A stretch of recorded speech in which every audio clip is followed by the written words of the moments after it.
Welcome and good morning. I call to order the Board of Clackamas County Commissioners policy session on this March 8th, 2023. Gary Schmidt, what's up first? Thank you, Chair Smith. Your first policy session today is climate-friendly and equitable communities rules, update and discussion about pathways for implementing additional required parking regulations, parking B. We have staff from Transportation and Development, Martha Fritzie and Karen Bierig, and Jennifer Hughes, who will present today. Please come forward.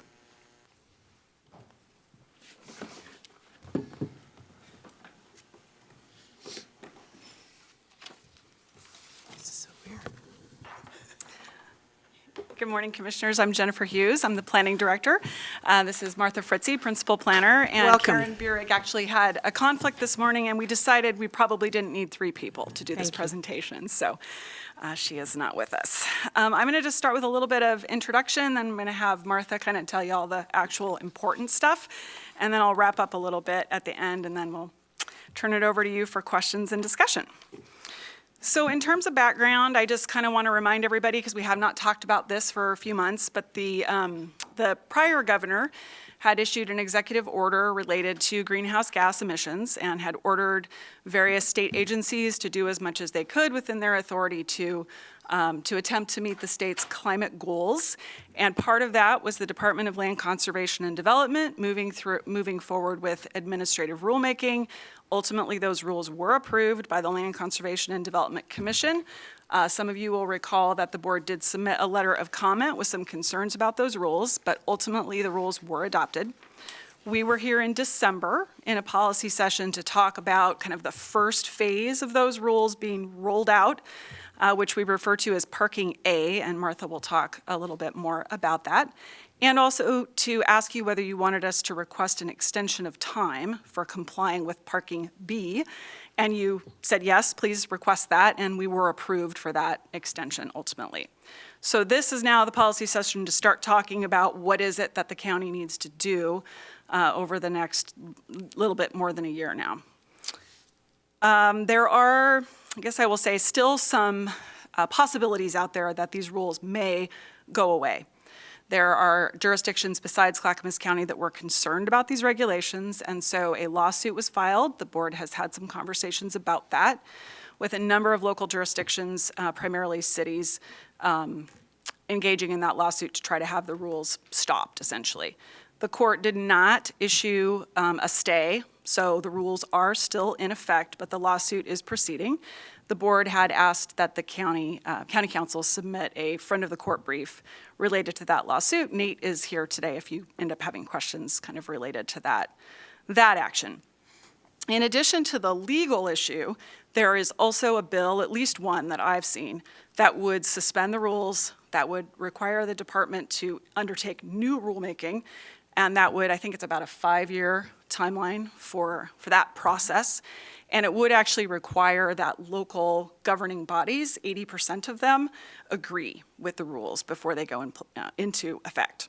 So that's in the legislature. We don't know whether it's going to move forward or not. So both of those efforts, separate, are continuing. But in the meantime, the rules are currently in effect. And so there are deadlines coming, which is why we're here, because we need to kind of be moving forward so that we're ready in the event that the rules do, in fact, continue to be in place. I should mention that in addition to all the parking regulations, there are a number of other things that these climate-friendly and equitable communities rules do, mostly related to our transportation system plan. We're not here to talk about those today, but you will, as we move forward with our transportation system plan update, be hearing more probably from Karen Bierig regarding what that means in terms of how we plan our transportation system. But the first piece is parking, and that's what we're here to talk to you about today. So with that, I am going to turn it over to Martha to talk specifically about what the county's options are. Thank you. And so I'm going to refer to the rules as CFEC, which is short for Climate Friendly and Equitable Communities, because I get really tongue-tied. And so the CFEC parking rules, there's really 2 phases. Jennifer sort of alluded to this. There's what we're calling Parking A. Those rules are already in effect. Those went into effect at the end of last year. They were mandatory. There was no option for an extension of those rules. They do not require changes to our zoning code yet. They can be implemented straight out of state law, which is what we are doing. Under those rules, it includes the removal of certain parking mandates. And when I say parking mandates, that means the minimum off-street parking space requirements for types of development. And so, for example, residences have a minimum usually of around 1 off-street parking space. So when you remove parking mandates, the parking is not required anymore, but it doesn't mean that it can't be included in a development. So Parking A required us to remove our parking mandates for any type of new development within a quarter mile of a frequent transit line and within 3/4 of a mile of a rail station. So we have 3 light rail stations. We have 3 frequent transit lines based on what the definition was under state law.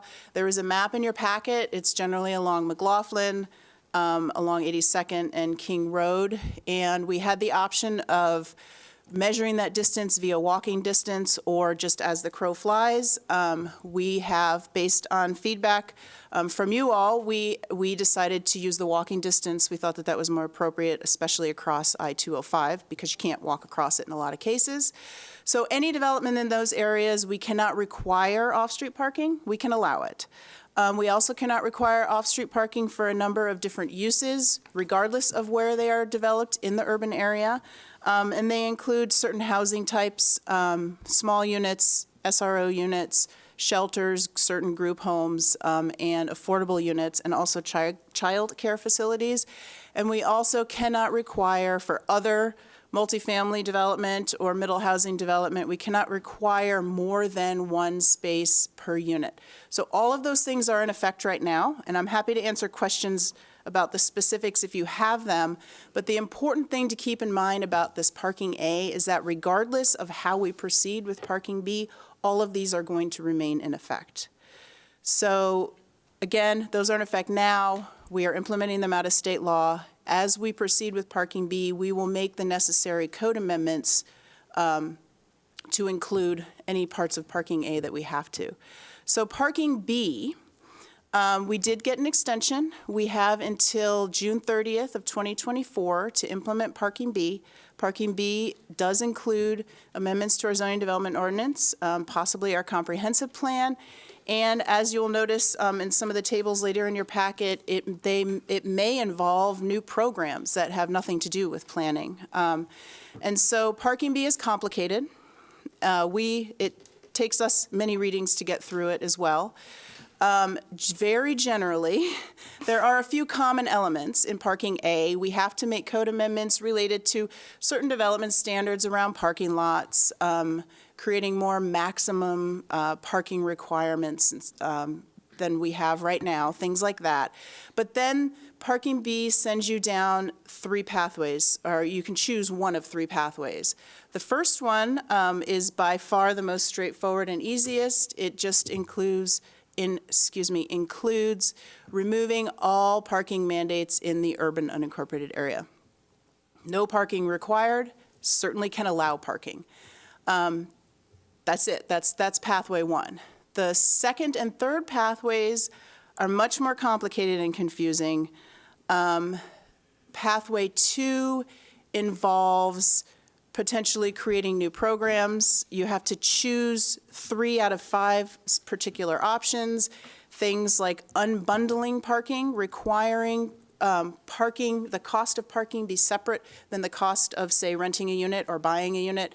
This happens sometimes. This is not a new idea, but anyone could choose to do it right now, but we would have to require it. Also, for commercial uses, it involves potentially an option to tax parking lot revenue. I'm not aware of any, maybe you are, not aware of any parking lots in Clackamas County that actually charge anything that generate revenue. And so, plus it's a new tax or fee that would have to be put in place. And they also involve more reductions in certain cases, in certain locations, in certain instances to the parking that we can allow. Pathway 3 includes a long list of types of uses that we can no longer require parking mandates for, but we do get to retain some. But then it also includes the implementation of a paid parking district, a residential parking district somewhere in the county. And that's not something that we have any experience with or necessarily have the mechanisms set in place to implement. And so, again, I mean, there's a lot of detail. If you go to this table in your packet, there's a lot more detail about the specifics of each of these pathways. There's a summary. I tried to sort of summarize the highlights in this last table in attachment 4, just sort of talking a little bit about maybe the considerations for each of the pathways, and have also included a ranking of the pathways for the ones that would be the most cost-effective and easiest, for lack of a better word, to implement. And again, pathway 1, which would only involve, at this point, the Planning and Zoning Division, and removing parking mandates, is by far the most cost-effective and easiest to implement. The other pathways do involve new programs, do involve other departments. We're certainly happy to discuss those pathways. I think what we have sort of internally struggled with as we're reading through all of these rules is, if we're going to do all of this work and it's really complicated, we have to explain them to people. Our rules already are very complicated and difficult to explain. And at the end of the day, the biggest question in our minds is, what's the value added for all of that time and work and money cost to set up new programs? At the end of the day, is it really going to be all that different or add all that much value over going down pathway 1? And I don't know the answer to those questions, but those are just sort of things that we have internally grappled with as we are trying to understand these rules. And so with that, I'm just going to pass it back to Jennifer to wrap it up quickly, and then we're happy to entertain questions. So we've identified 3 options for you in your packet. Certainly there may be some combination of those, but the bottom line being that you would be directing staff either to develop a project work program and public outreach plan to begin implementation of Parking B using, you could choose today, Pathway 1, Pathway 2, or Pathway 3. Or you could direct us to develop a work program and public outreach plan to include further consideration of more than one of the available pathways. So if you're struggling, maybe we want Pathway 1 and maybe we want Pathway 3, what we really want is for staff to go do some additional research, maybe talk to, the public, whatever your preference is, we could do that. That's option 2. And so you'd be identifying which of these pathways you kind of want to keep on the table at this point. The third option is to do nothing. If we do nothing, then the requirements that are, the Pathway 1 will automatically take effect. And it'll take effect according to, right now, June 30th, 2024, because that's where our extension is. I suppose there's the outside chance that if we decided to not pursue any kind of a project, that the state might, revoke the time extension. They have not told us that. So Pathway 1 will go into effect if you do nothing. Our recommendation, we are respectfully recommending option 1A, which is to direct staff to develop a project work program and public outreach plan and begin implementation of the CFEC Parking B rules using Pathway 1, which is removing all parking mandates. And I just want to wrap up by kind of, emphasizing what Martha said. In my mind, the key policy question is, what is the value add of doing something other than Pathway 1? And that's, that ultimately that is a policy question. It's not really kind of a factual thing. It's values-based. Is this important enough? And the key is, we would have to start with some research because these are programs we don't know anything about. We as a county don't implement landlord-tenant requirements related to how you, quote, unbundle parking from renting any other kind of space. We don't run parking management plans in Clackamas County. We don't have on-street parking. We don't have parking permits for people in neighborhoods. We just don't do it. Other jurisdictions do. There's certainly a lot of knowledge out there about how to do it, but all of this would be new for us. So we would be starting with some research. But ultimately, from the beginning, I just want to be very clear that in staff's assessment, this is going to require new programs, new staff, and funding. And so unless there's kind of a willingness to take that on and say, yes, this is important enough, we really have to go with Pathway 1. because it's the only one that doesn't require new programs, new money, new staff. Are you finished? I am finished. Yes. Thank you very much for your presentation. I know there's a commissioner has a light on. There's two quick questions that need to be answered before we continue. Gary Schmidt. Yes, Commissioners, yesterday you were talking about unfunded mandates from the state. This is a big one. To all cities and counties in the state of Oregon, there is a direction given by the governor and the legislature with no funding attached. And yes, this will be a financial burden to you by implementing these actions. We don't know the exact amount yet, but as you just heard from staff, there will be a cost. And I'm already proposing every department reduce their budgets, which you'll discuss in May, including this department and this office, this division. So if this is going forward, then that means other programs you will have to eliminate or reduce by no action of your own, because the state directed you to do this. So I guess this is another policy decision. When will you say enough is enough and tell the state, we're not going to do it? Now, there's repercussions of that, but that is something you can do as a policy decision as well. Thank you. Two questions I have, and can they be answered by anybody in the room or listening? Number one, is the state legislature considering redoing this? So there's a bill, but last I saw, there weren't any meetings scheduled. I haven't looked in the last few days. So something could have happened in the last few days, but when we pulled the packet together last week, no hearings were scheduled. Okay, would you please reach out to PGA and get a status on that? Number two, Nate Boderman's in the room. What is the status of Clackamas County's legal action on this? Would you please come forward? Thanks, Nate.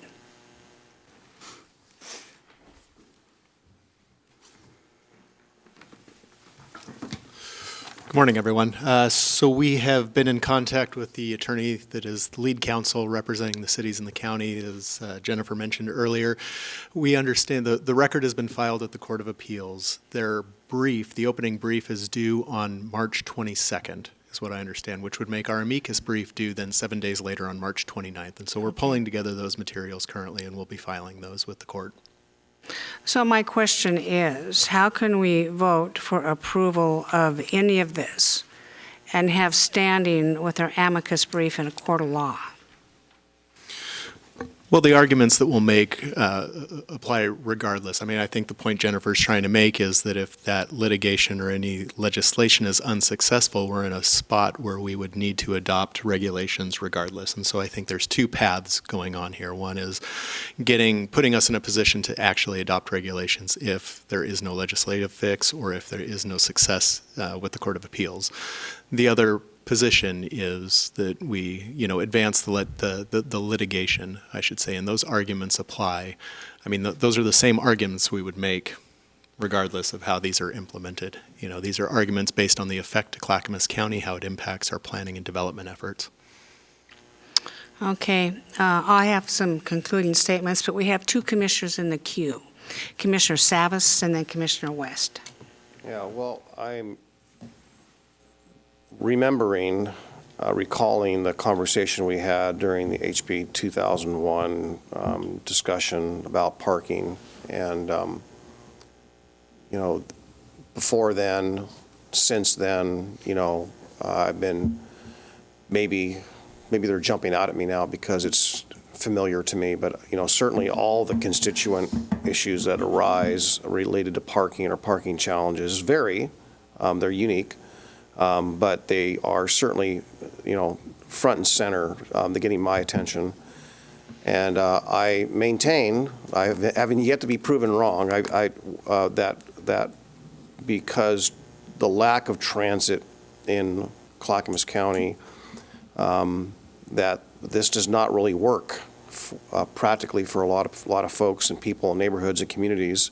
There might be some small instances where maybe it does, maybe senior centers that aren't driving or day care facilities where there's not a lot of staff because they're really more staff parking. But, I've really dug a lot, and coming back from my trip in California as well and going to a number of areas in Los Angeles County and Orange County and Riverside County, mostly Orange County and Los Angeles County, where this maybe works in some areas, but where it is really dysfunctional, most areas, is just the miles, literally miles of cars, the parking. More so in the evening, because when people come back from work and they can't park on their facility or where they live because there is no parking, where this experiment has gone wrong, it's cities down there and jurisdictions. I even took some pictures of signs where they're trying to protect the neighborhoods, for example, because the inflow of parking into the neighborhoods is so intense that people can't even get out of their own driveways, and yet these are because of people needing to park their car so they can go to the housing facility that it wasn't required to build any parking. So there's consequences to this.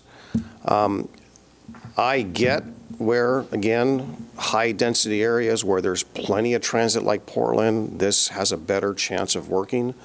But I think this piecemeal approach that the governor, the legislature, regardless which one of which, HB 2001 or this one, it's pie in the sky, but there's areas where it is, frankly, it doesn't work. And in our conversation with ODOT and TriMet, as a result of the tolling and talk about transit there is no pathway for transit to improve in Clackamas County.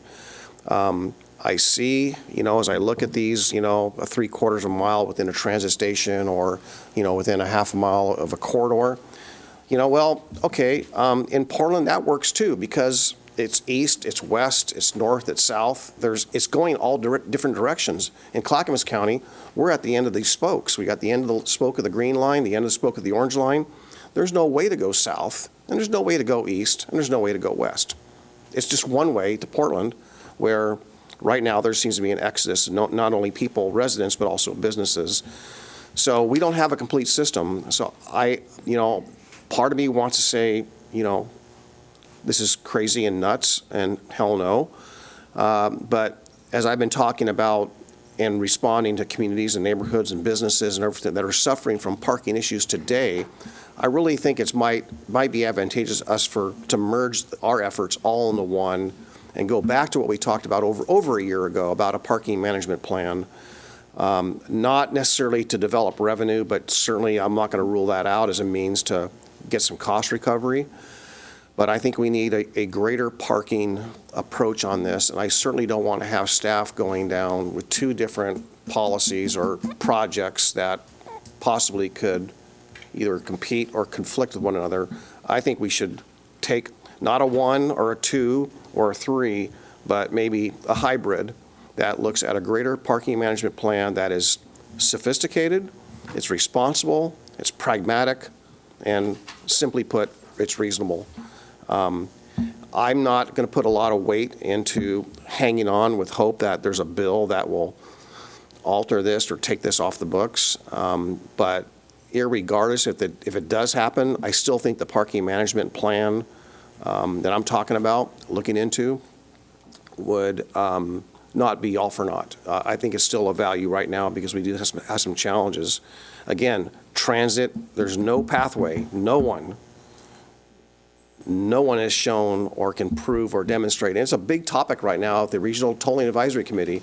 It's in the news that there is not a solution to this problem in areas where there's no transit. So I don't see how this is practical. We can fight like hell at the legislature to see what we can do here, but I really think we need to move on to a parking management plan to tackle not just this per se, but how we're going to manage this, because I think people that use their parking in front of their home for storage, for their RVs and so forth, that's an eyesore for their neighbors. I'm hearing that. I'm hearing examples where businesses have no place to park their fleet, so they park it on streets in their neighborhood or near where their employees live or somewhere, and neighborhoods don't like that either. We're hearing about people that are camping in front of homes in the neighborhoods. People don't like that either. To me, I think that we're in a place and time where when legislation comes like that down, it'd be irresponsible for us to turn our backs on this and not approach this in a proactive way. So, Chair, I'm anxious to hear what my colleagues think. We have several. Everybody's in the queue, as a matter of fact. Commissioner West, you're up. Can you explain to me a little bit, when I look at Pathway, 2 and pathway 3, I see the word unbundling.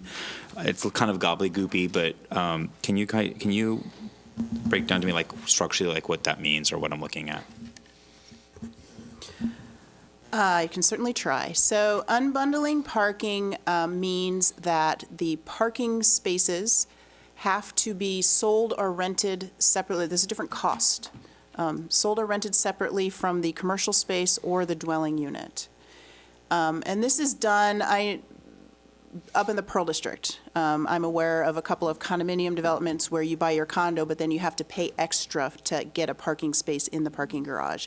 It's something like that, but it is also done through rental housing, where it apparently can be done through commercial. I'm not familiar with any examples of that.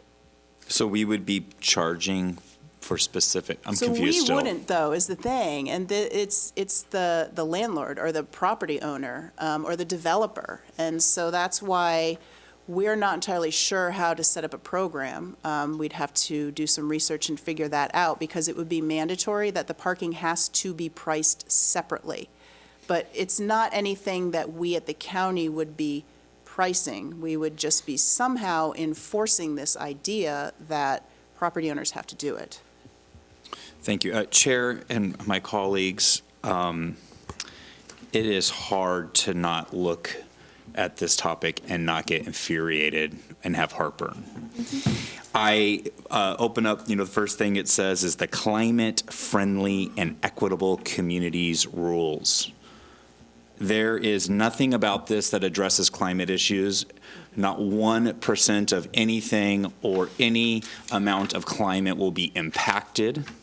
And we're talking about equitable communities. This bad government, draconian endeavor would do nothing but hurt vulnerable communities the most, and those that I believe are on the lower end of the economic scale, and potentially already have other barriers to deal with. You're reducing their mobility and livability. This is, I think, why many of us ran to be in local government, was to push back against monstrosities, bureaucratic messes like this that are the definition of bad government. I'm like refraining from using stronger words on the dais. I don't know how aggressive we're being in the legal front on this, but this is another attack on local government and on our communities. I guess if we had to go down a pathway, I'm not going to support this. I'm just not. But if we had to go down a pathway, I guess I would want the least horrific, easier pathway with the least amount of snares and pain along the way. But this is nothing but pain. This is nothing more than the same garbage that causes housing to be more expensive and less mobility in our community, and disproportionately hurts Clackamas County because, like Commissioner Savas says, we don't have the infrastructure, the transportation to make some of this a better reality. This also is the type of policies that in insidious ways erodes at suburban communities and tries to change their fundamental makeup and why people want to live in the suburbs and why people save up their money and buy homes in the suburbs with their cute picket fence and their little yard and maybe their nice communities. This changes the face of that, and I also think that that is wrong. So I'll stop venting, but this makes no sense. This is a mess. This is a web of chaos. I can't support it. I hope we continue to fight or find other ways to be more aggressive against it. I hope it fails in court. Whatever pathway that is, that's the pathway I support. There's no pathway 4.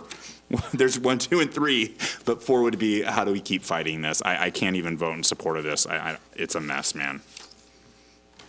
Thank you. Sorry, I'm getting a little, it makes me upset, Chair. I'm getting a little angry over it. I understand that very much. Commissioner Scholl, you're up, and then Commissioner Schrader. Yes, good morning, Martha and Jennifer. I'd like to share with you a project that Metro and Multnomah County built.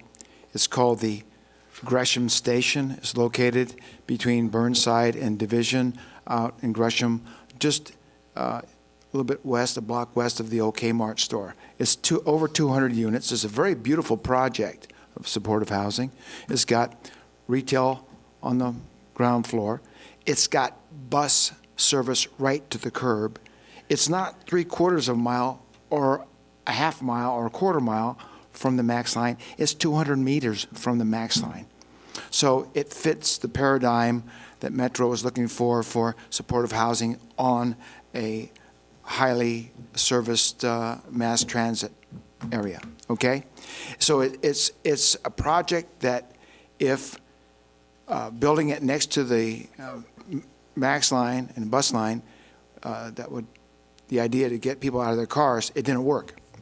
Because prior to this project being built, the streets around the project were relatively narrow, and there were lots of parking. There was, you could go visit somebody there at the condos next door and have plenty of places to park. Now that in the last 8-9 months that these units are full, there is zero available parking, especially in the evening and around this area.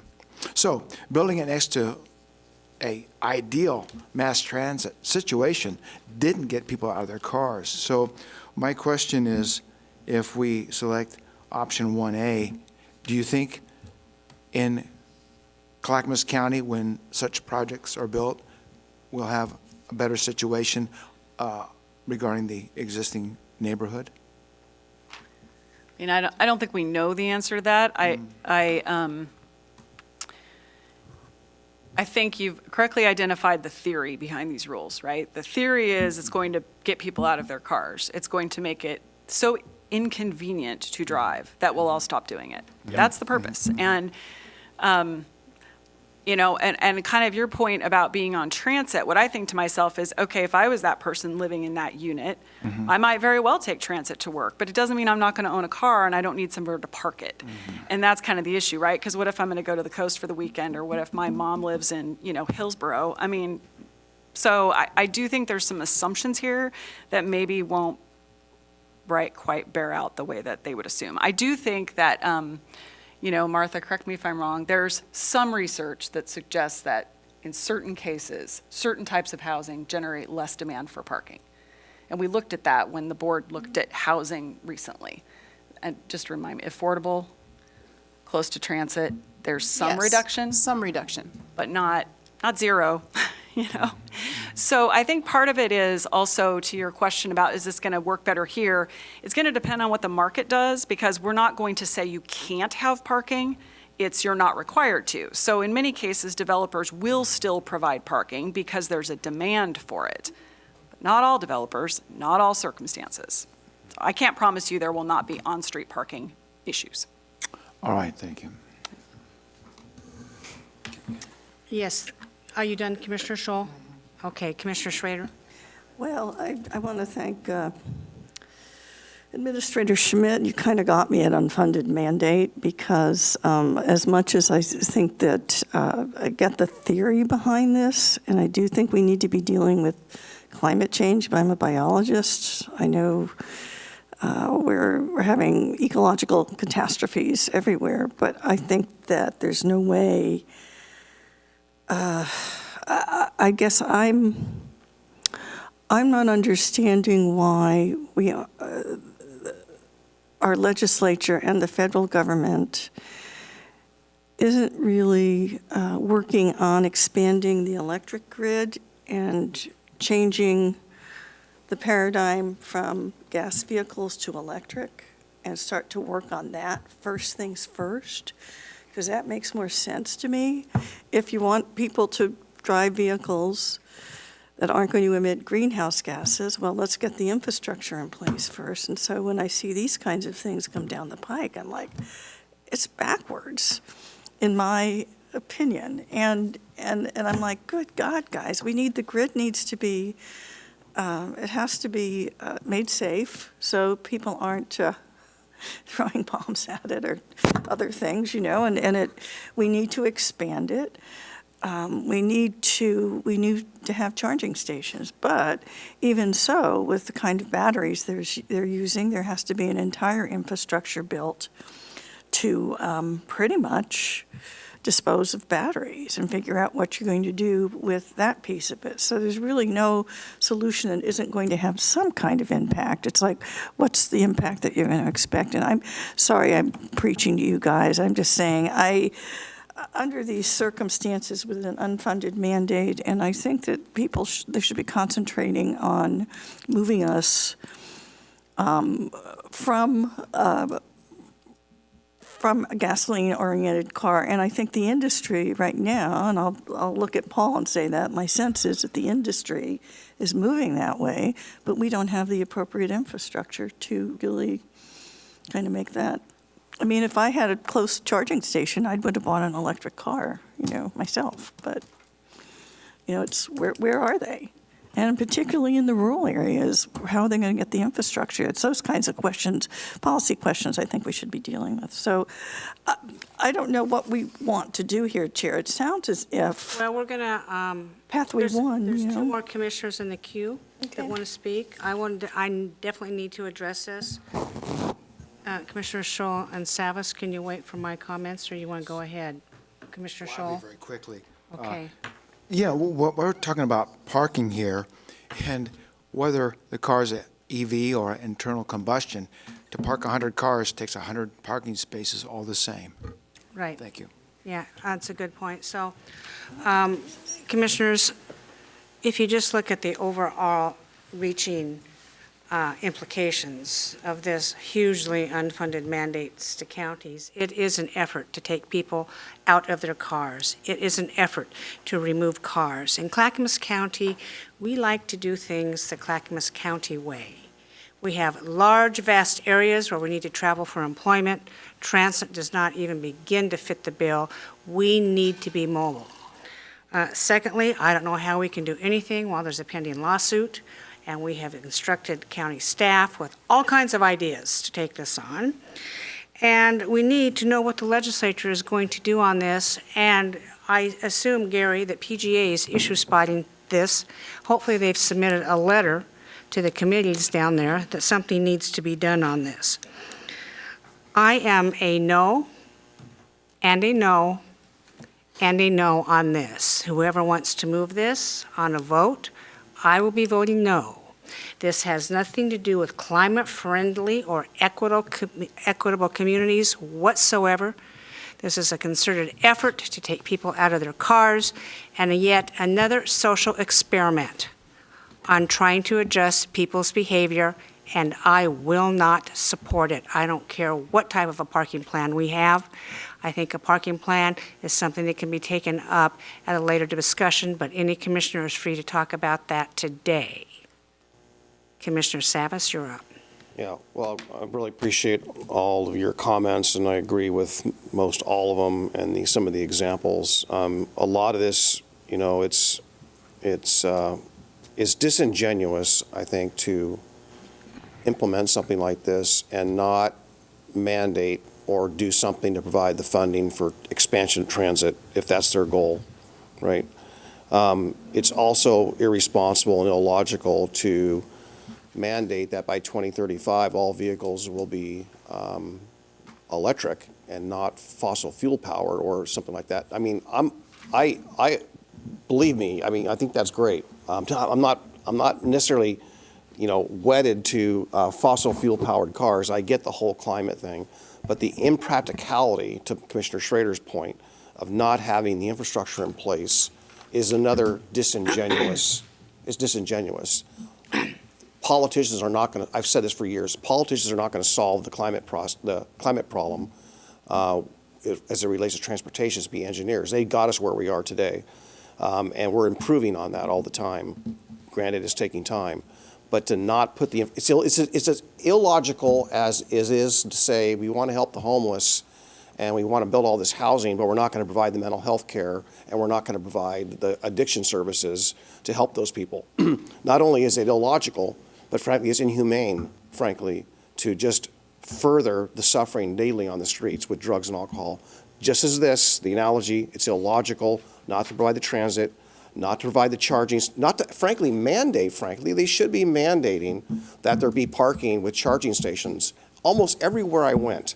Restaurants, stores, shopping malls, hotels, parks, new parks being built, all have charging stations. They're required. Are we requiring charging stations here in lieu of parking? It doesn't look like that. So I get back to the pragmatism. Chair, I agree with not trying to address this at all. To a degree, but I also think this is a perfect launching opportunity here to talk about something unique, similar, but a hybrid of this, and launching a parking management plan that is beneficial to our community in light of the fact that transit is not coming. There's no mandate for that. There's certainly very little mandating for any kind of land use regulations that require charging stations. So I think we need to be taking the steps, I think, that protect our community, not one that actually hurts our community. Okay, So, I've heard you. okay. I've heard you loud and clear. Let's take up this issue first. Gary, do we go to 11 o'clock for this? Yes. Okay, I have more commissioners in the queue. Commissioner West, you're up. I just want to make it really clear, and I'll be consistent moving forward with any votes like this, not even just on this issue. I'm tired of climate alarmism and bad policy being passed under its guise of climate change. I do believe that the mass majority of Oregonians very much care about being good stewards of our natural resources and our communities, and that's our goal. But I want to know, what is the outcome of the policy? Does it start to achieve the goal? Are we talking about things like local procurement and things we can do and carbon sequestration and things like that that really can manage that? Or are we just making up big political buzzwords to pass an agenda on the backs of rural and suburban communities? And that's what this is. So anytime that is under the guise of climate issues, and I know that it does nothing to actually address the issue of climate but makes our lives more miserable, I will always vote no on that. And one more thing about mass transit. Not only is mass transit and TriMet having their issues as a whole right now, and to try to force people to go into that avenue for transportation and mobility, another big issue is that our transit all too often in the Portland metro area is unsafe. And people will not ride it because they don't want to interact with an unsafe situation. And a lot of that is also due to really bad public policy and chronic mismanagement and bad leadership. And so to say we're going to take your car away and we're going to force you onto unsafe transit that restricts your mobility and takes your freedom away, I'm a hard out. Thank you, Commissioner Shull. Commissioner Schrader, and then, Commissioner West. Commissioner Schrader? Oh, you want me to go next? I thought you were in the queue next. I think so, but Mark, do you want to go first? Commissioner Schrader, I've called on you, please. Okay, so I'm trying to be pragmatic here because I actually think the market's going to drive, market's going to drive electric vehicles. In the end, that's what's going to happen, I believe. And I think that we're losing force. The foresight of not getting an infrastructure ready is baffling me. So I'm not going to repeat myself, but that's really where I think the market's going to go. The other piece I want to ask, so if we don't do anything now, what happens, guys? We just are in limbo, glorious limbo right now, and not between heaven or hell, but just out there. Okay. Go ahead, Mark. Let's have them answer that question first, and then you continue. Pardon me? Yes, I want them to answer that. And then you can continue. I mean, because my attitude is, we could, all right, if one is our only option, but what's going to make your jobs easier, and what's going to be what? Obviously, it's That's not the same answer. That's what I'm coming from. Okay, well, that's kind of how I see this. Is not torturing our people. Well, that work just with us. the sentiment of the day, it would make my job easier if the state stopped passing things like this. I'll just say that. Okay, And there's more coming, I'll just warn you. But Martha can answer the specific question. Yeah, what are they going to do to us if we don't get So something? I've been itching to jump in, so I'm sorry, I'm a little twitchy here. So thank you for the question. Before I answer it, just really quickly, I think that we understood bringing this to you now might seem a little premature, but we are in sort of this weird timing pickle with our mandated timelines to make changes. And so we needed to have this conversation to really understand sort of which pathways we might be going down. In no scenario would we be proposing to bring you any code amendments, in less than even 9 months. It's just that if we choose pathways 2 or 3, there's a lot of research that needs to be done. If we choose pathway 1, we can sit back a little bit and let some of these other things shake out, and we wouldn't necessarily have to start our code amendments yet. With that said, if we choose nothing, we still wait and see what the lawsuit and the legislation does. We could come back to you once we know the answers to that and ask you which pathway to go down. The risk is that if we're choosing pathways 2 or 3, we may not have enough time to figure it all out by our deadline. And if we miss our deadline, we're stuck with pathway 1 anyway. Does that make sense? Yeah, Okay. so Yeah. I'm just thinking we should just wait and see what's going on with the lawsuit. And the legislation, maybe we can Legislation. light a fire under our legislature. Commissioner Scholl, you're up. This is getting less clear as we go along. That's not our goal. But bear with me while I ask this last question I have. Okay, so if the county does not implement the provisions under Parking B by June 30th, 2024, then the county may not enforce any parking mandates in the urban area after that date. So my question is, if we do not support, for example, option 1A today, It's by default. will our situation be more difficult in trying to work to modify OAR 660? In other words, that's what's going on, to modify OAR 660, right?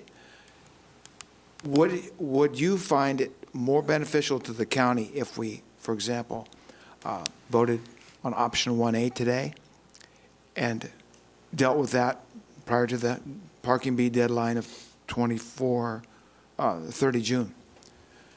Or what is your recommendation on that, please?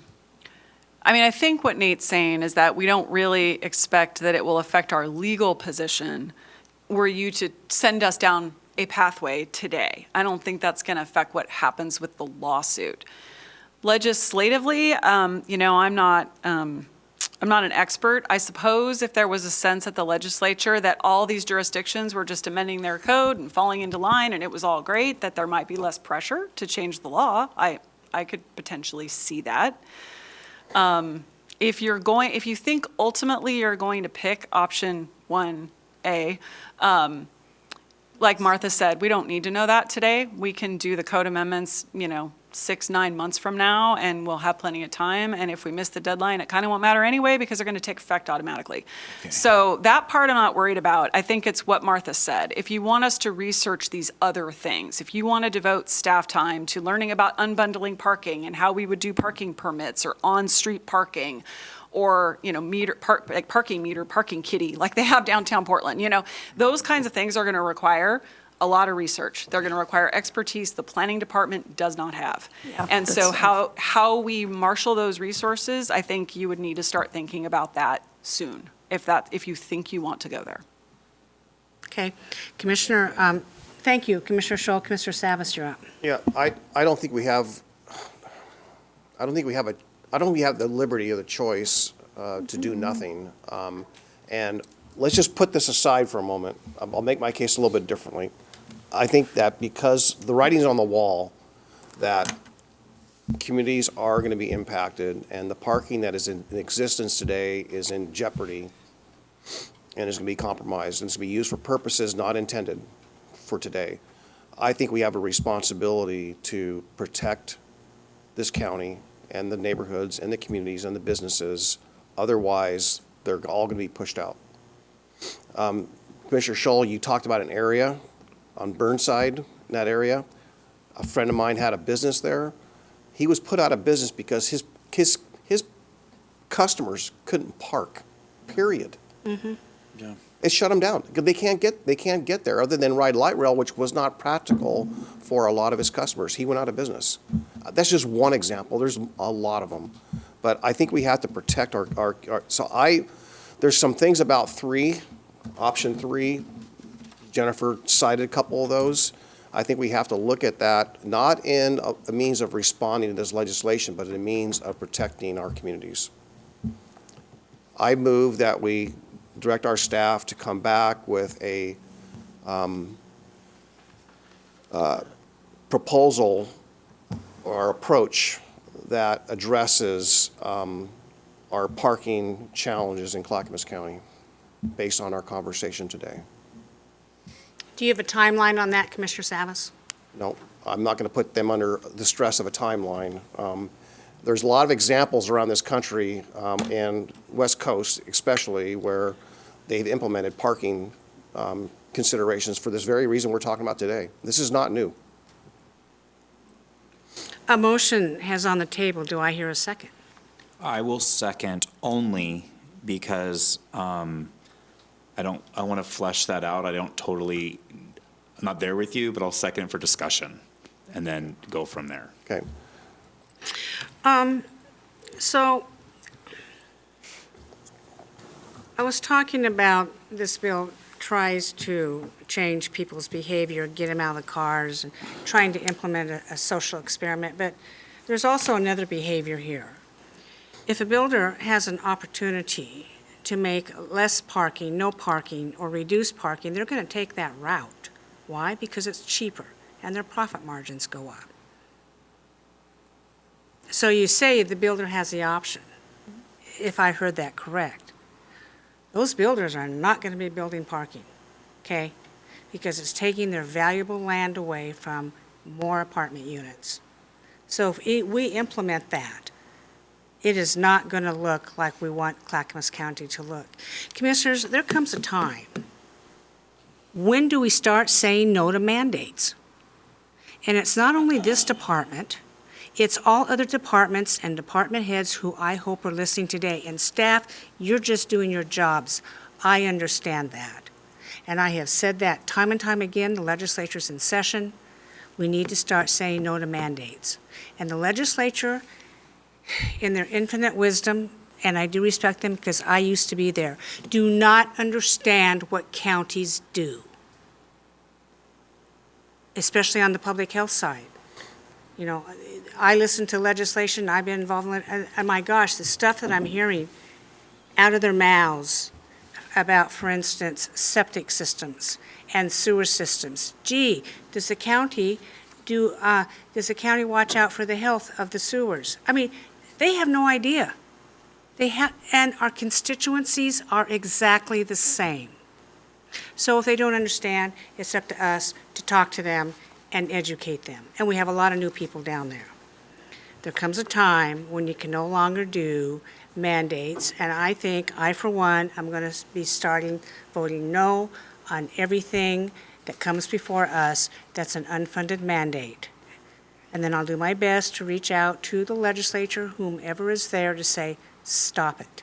And I'm not the only one. Washington County is all over this, like crazy. And they have real budget implications in case you haven't read the newspaper, what they're going through. Multnomah County, you know, they do health, they do housing, we're fine, we're happy, we raise taxes when we need them, don't worry about us, okay? Multnomah County is not a good barometer for us. But I tell you, Yamhill County is, Marion, Columbia, Hood River, and on down the valley. All those counties are saying the same thing, and maybe we can lead in the area. There are 2 more commissioners. Mark, were you up first? I don't know, ma'am. Yes, he was. Okay, go ahead, please. Okay. I've got a question on the motion. Does the motion on the table mirror option 3, except with an added request for planning department clarification that would happen anyway under option 1A?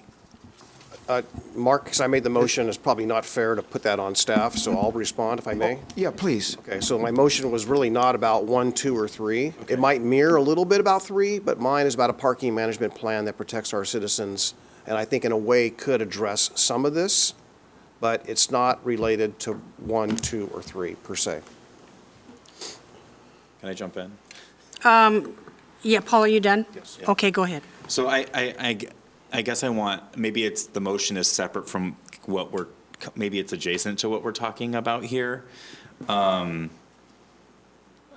would, Commissioner, how would it protect the county if we have unfunded dictates from Salem? So how could this plan that you're suggesting and this investigation you're suggesting prohibit that, or how would it be protective, I guess is what I'd like to know. Okay, so for example, let's just say that whether we picked 1, 2, or 3, and the legislature wins the day, and we don't have any choice, Yeah. we are poised, otherwise, we would be poised to be victims, so to speak, right? And I was talking about community. So let's just say that, pick an area where maybe someone builds a high-density facility, housing facility, there's no parking, so people that live there, reside there, start parking in other people's yards, parking lots, in front of their homes, cluttering up everything, in front of businesses that can't do business anymore. It's irresponsible for us to do nothing.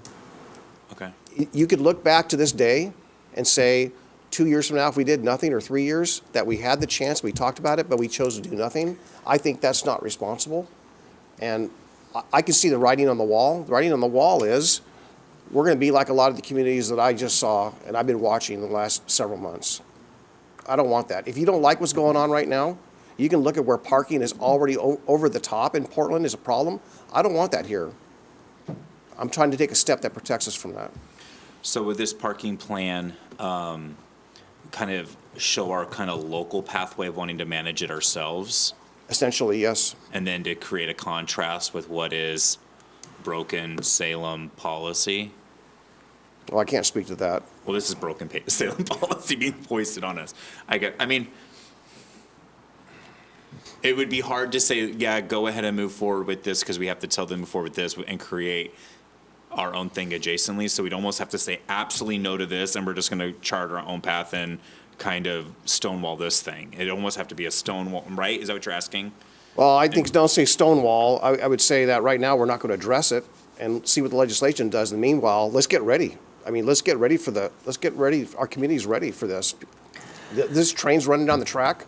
If it goes away, great, right? If the legislation goes away, fine. But if it doesn't, we're ill-prepared right now unless we take steps. I'm trying to be proactive, not reactive. Okay, we're going to listen to one final comment because we're up against the time. Commissioner Schrader, please be brief. Yeah, I see where you're going with this, Commissioner Savas. I get that, but unfunded mandate, we're still giving the people that work with us an additional layer of research, and they've just been telling us that part of the issue is they can't, something else is going to have to fall off. That's the issue that I'm, struggling with, is you could say, go forth and do it, but what else? I mean, Gary, help me out here. Am I right or am I wrong? Am I just again, still in limbo, between heaven So and hell? Commissioners, you've already approved the planning work plan. You're making an amendment to it right here at the dais. If that's the case, staff will come back to you and ask you what you want to remove from your work plan, which is fine. You can reprioritize this work, but we need to give you more information before you make that decision.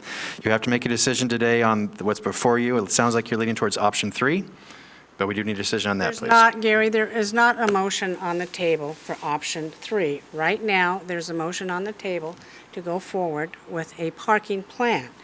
And let's say we do that, well, there's this huge staffing issue within this department to even do it. And by our own admission, we don't do parking. Where are they going to get the information?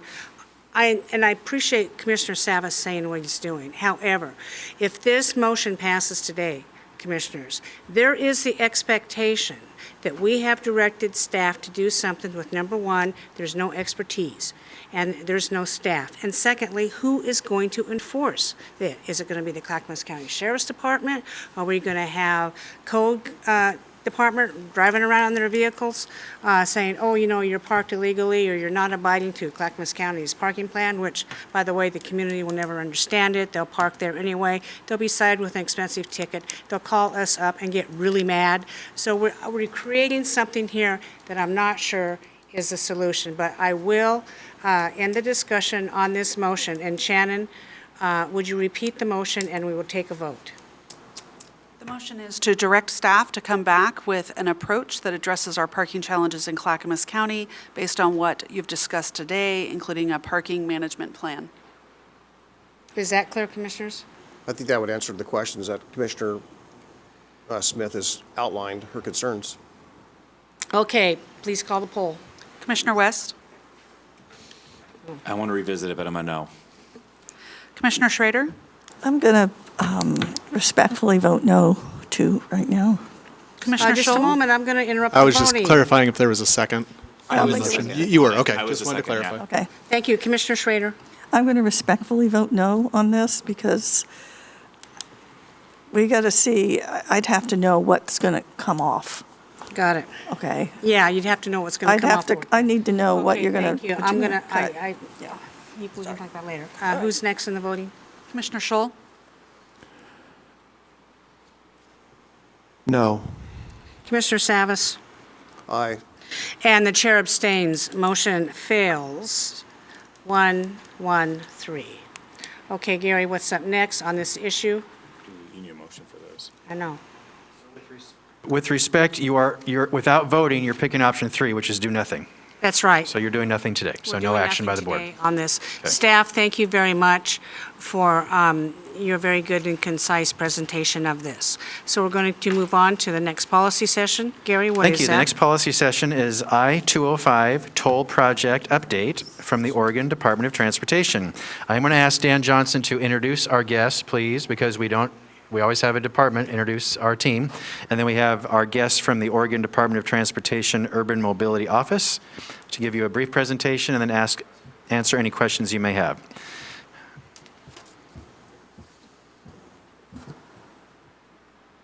Yeah, Dan, consider, yeah, that's okay. Go ahead, sit there, Dan. Thank you very much. Chair Smith, Commissioners, I am pleased to introduce Brendan Finn. He's from the Oregon Department of Transportation Urban Mobility Office Director, and Della Mosier, Oregon Department of Transportation Urban Mobility Office Deputy Director. They are here to present to you. The materials are in your packet, information around the I-205 environmental assessment that they're advancing currently. So with that, I'll turn it over to the presentation. Thank you. Well, welcome to Clackamas County, representatives from ODOT. We look forward to hearing your information on this, so you guys can decide who wants to talk when. I'll start it off, Madam Chair. And you know, in this hearing room, we really need to move the microphones closer, although it records very well, but some of us can't hear it very Yes. well. Thank Yeah, you. And feel free to interrupt me if I need to repeat myself Right. at any point. And I'll clear my voice first. Madam Chair, members of the commission, thank you for having us here this morning. Again, for the record, my name is Brendan Finn. I'm Director of ODOT's Urban Mobility Office. I'm joined here by Deputy Director Della Mosier. And again, appreciate the time and the request for us to come by and talk to you about the I-205 toll program, and in particular, how we're progressing along on the environmental assessment process. So we've been working closely with your staff for the last couple of years to develop the analysis that's going to be in this document that we'll go over here in momentarily.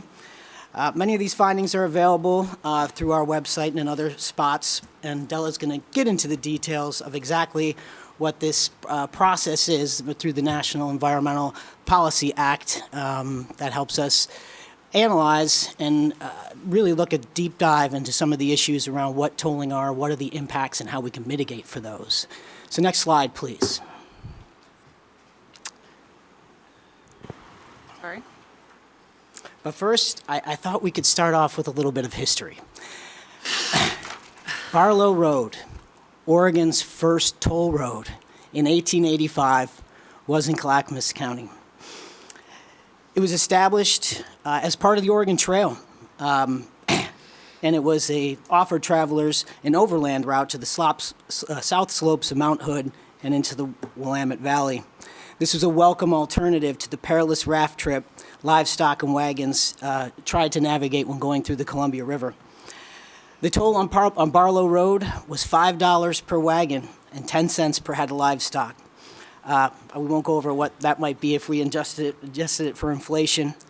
Tolls were abolished on Barlow Road close to the time the Oregon State Highway Commission obtained the rights to Barlow Road in 1919.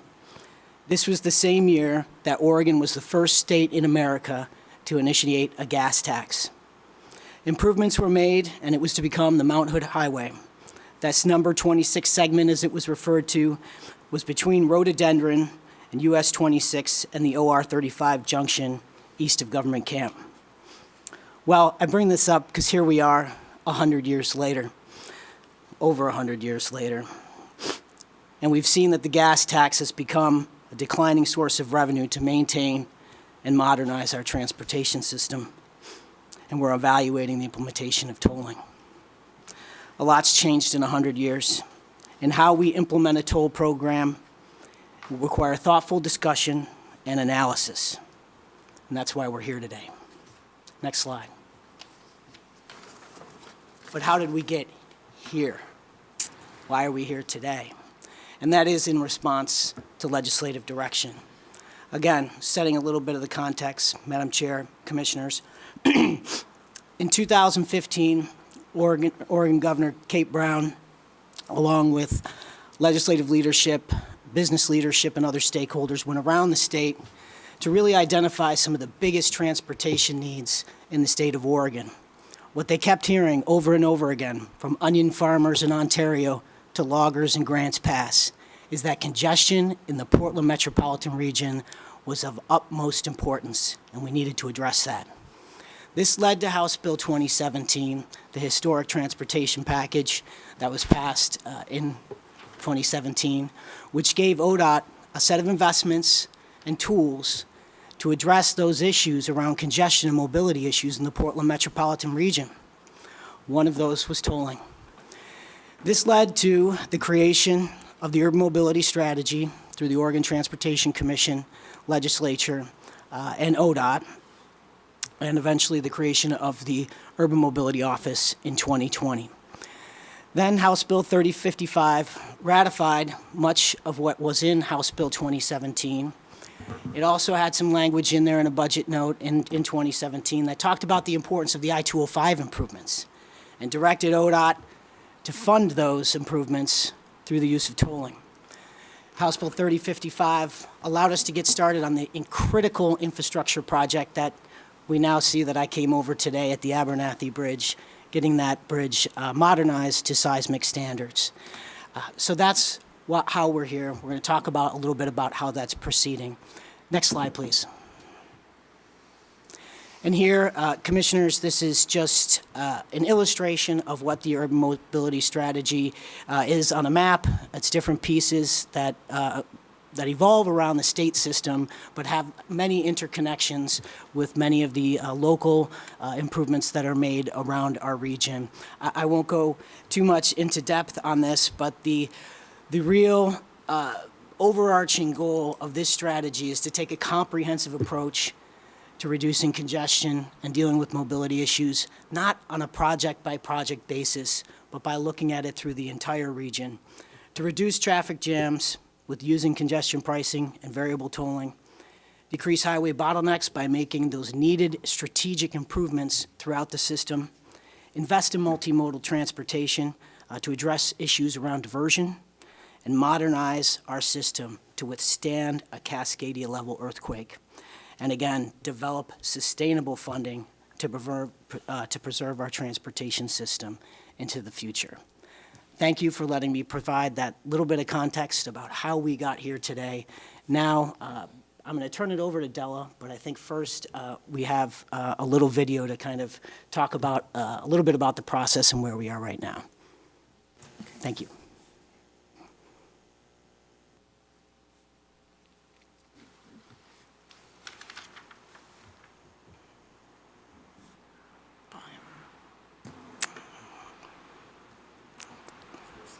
There should be audio associated with that.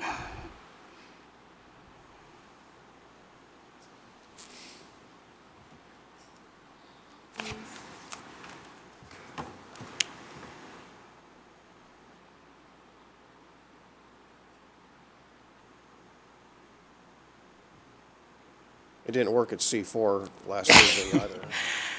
Oh, we'll just wait for the Which technology. is a shame That's fine. because I saw it. It's quite a good depiction of the investments we're making, where we're making them, why we're making them along the corridor. So maybe we can give it one more shot. Yeah. as We'll it's, let it- We'll just let the technology, we'll just wait for it to catch up. Thank you. thank you.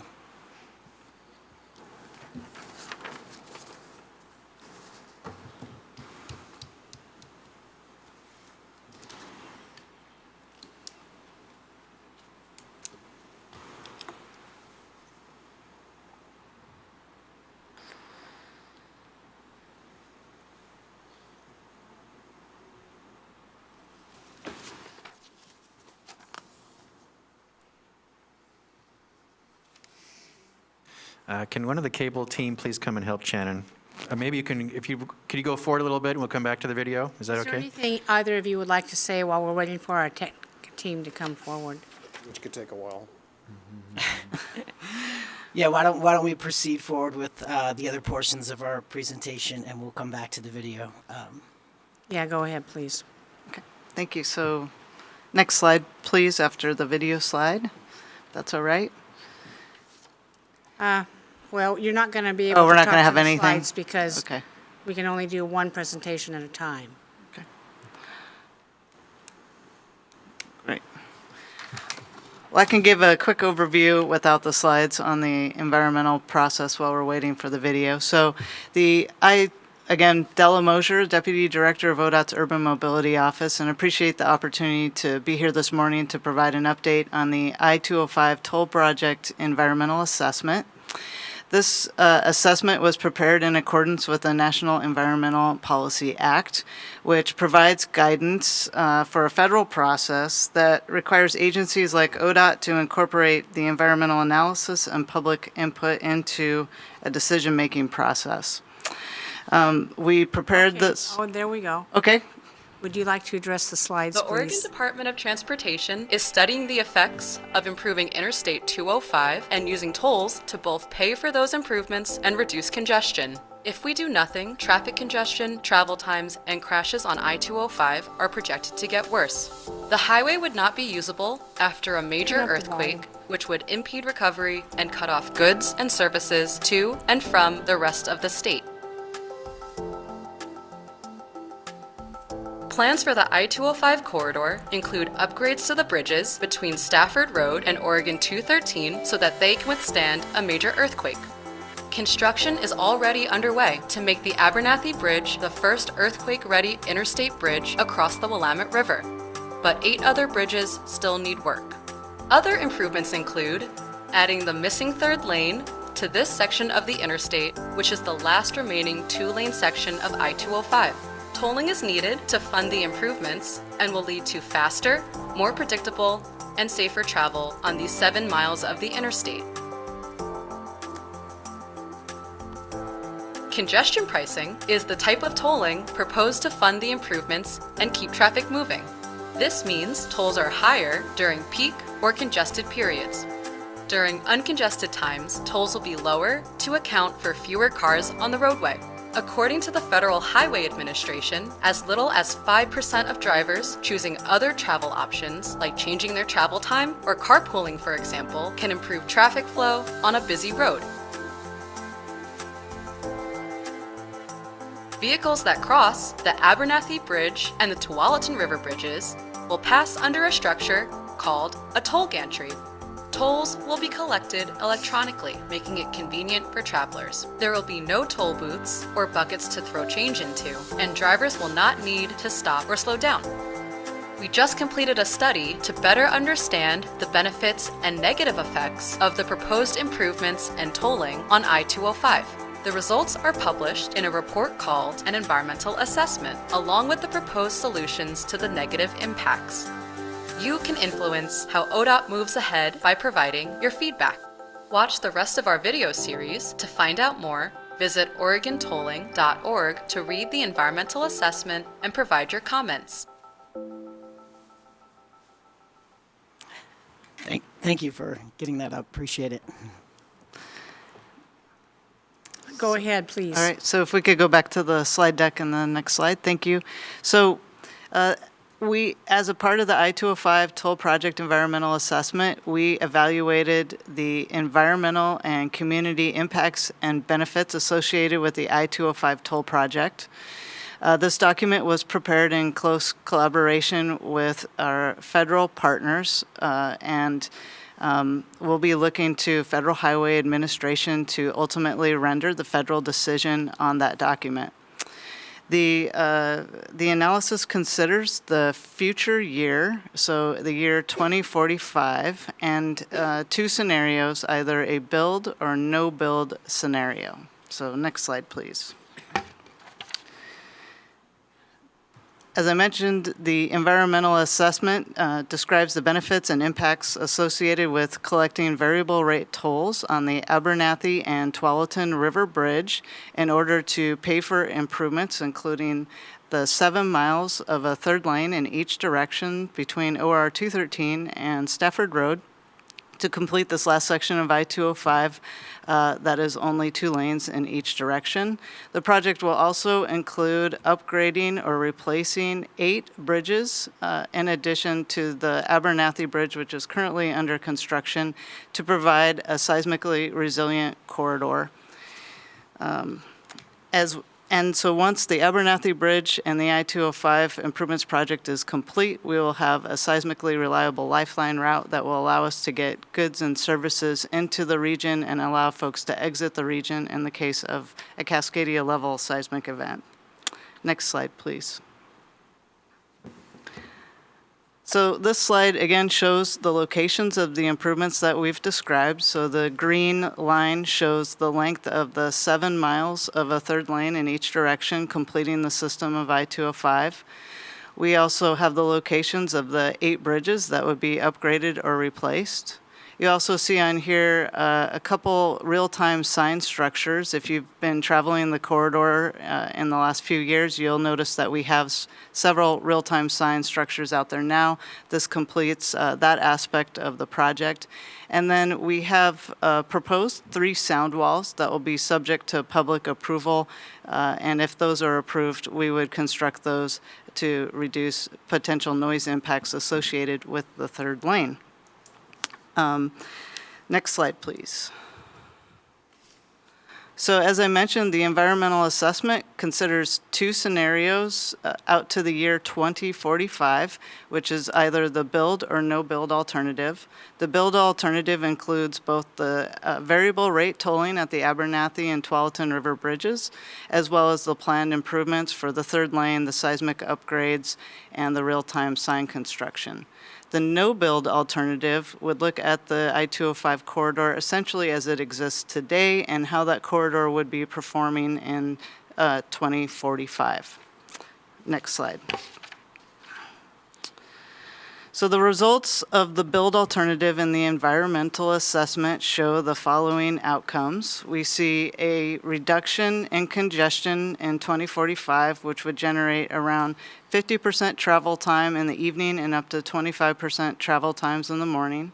We would see congestion reduced from 14 hours in 2045 should the no-build scenario go forward to around 2 hours if we move forward with the build scenario. We see an increase in safety with 26% fewer crashes. The economic component of the environmental assessment shows around $105 million in economic benefits from annual economic benefits from 2027 to 2045, and around $9.8 million in annual cost savings for the freight industry due to greater trip reliability. And finally, but not least, we see a significant increase in our greenhouse gas emissions and our climate goals, in a near-term reduction by about 9% in air pollution in 2027 and around 12% in 2045. Next slide, please. So we have developed the environmental assessment with significant input from our partners and stakeholders. Back in 2020, while we developed the purpose and need for the I-205 environmental assessment, we received over 4,600 survey responses. And since then, we have We have completed dozens of neighborhood and government and community tabling events and workshops. We've conducted focus group and stakeholder interviews. And as you can see on here, we have seen that 4,600 survey online responses grow to over 25,000 survey responses in that time. And we have received over 5,000 comments received through emails or phone calls. So next slide. I'll also note that our input has been informed as well by our equity framework from our Equity and Mobility Advisory Committee, as well as our advisory groups and our community-based organizations as we've developed the environmental assessment. The way that we have incorporated feedback so far from that initial purpose and need effort back in 2020 is that we have heard a need to center equity in the project development.